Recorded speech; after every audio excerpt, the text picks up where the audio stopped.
আরে ভাই, হৃদয় আহমদ শান্ত যখন টিকটকে আসছে তখন তোমাদের ওমর ভাইয়া টিকটক কি সেটাই জানে না, ঠিক আছে? হৃদয় আহমদ শান্ত ইজ ব্যান্ড। আচ্ছা ঠিক আছে, তোর কথা শুনে আমরা বুঝতে পারলাম হৃদয় আহমেদ তোর বাপ লাগে। গাইস, এই বোকাচুদারে দেখতে পারতেছ না? এই বোকাচুদা টিকটকে ওমর আর হৃদয় আহমেদ এই দুইজনের ভিতরে কম্পেয়ার করে টিকটকে গেঞ্জাম লাগাই দিছে। এখন সে গেঞ্জাম লাগাই দিয়ে হৃদয় আহমেদ শান্তর ছেলে হয়ে গেছে। সো হে হ্যালো তোর মানুষজন, this is Ghalib, welcome to roasting পোলাপান। তারপর বলো কেমন আছো তোমরা? বরাবরের মতন এক নতুন ভিডিওতে হাজির হয়ে গেলাম আমরা।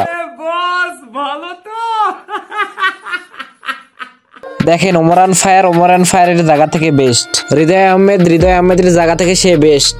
যেহেতু এখানে কম্পেয়ারের বিষয়টা উঠে পড়ছে, দ্যাটস ওয়াই আমি কিছু কথা বলি। দেখেন, ওমরান ফায়ার তার ফানি ভিডিওর মাধ্যমে এমন ভাবে কেরিয়ার তৈরি করছে, চাইলে আপনি তাকে রোস্ট করতে পারবেন না, কারণ তার ফানি ভিডিওর মধ্যে আবলামি সাবলামি কিছুই নাই, যেগুলো আছে সবগুলো হলো বুম।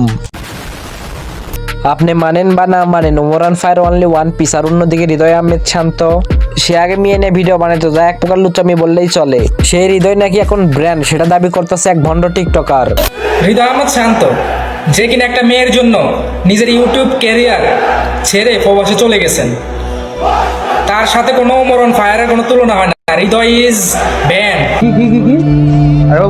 Hridoy is band. ভাই, তুই ব্যান আর ব্যান্ডের পার্থক্যটা কি আগে জানি, পরে টিকটক ভিডিও বানা। গাইস, এতদিন শুনে আস্তে আস্তে যে টিকটকারদের মাথায় কিছু নেই, আজকে আসলে প্রমাণ পেলাম টিকটকারদের মাথায় কিছু নেই, শুধু গো আর গো।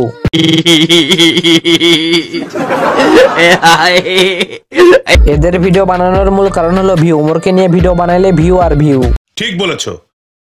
আর গাইস, তোমাদের ওমরান ফায়ারের ফ্যান আছে অবশ্যই কমেন্টে ওমরান ফায়ার আর্মি লিখে যাবা। আর নেক্সট ডে কারে নিয়ে ভিডিও আছে অবশ্যই কমেন্টে জানাবা। আর তোমরা যারা মাত্র 15 টাকায় ভালো কোয়ালিটি থাম্বনেল বানাইতেছো, ভিডিওর স্ক্রিনে যে হোয়াটসঅ্যাপ নাম্বারটা দেখতে পাচ্ছো, এই নাম্বারে নক দিবা।